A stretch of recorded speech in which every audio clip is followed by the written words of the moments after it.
How to create Hotspot QR code on iPhone. To get started, first of all go ahead and open up the Shortcuts application on your phone. Once you're here, go to the bottom panel and tap on Gallery.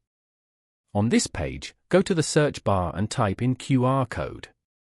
From the results, tap on Make QR code. Here, tap on Add Shortcut below. Now, go to Library as shown.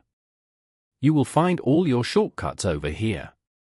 Tap and hold the shortcut you just created and then select Set up a wireless network.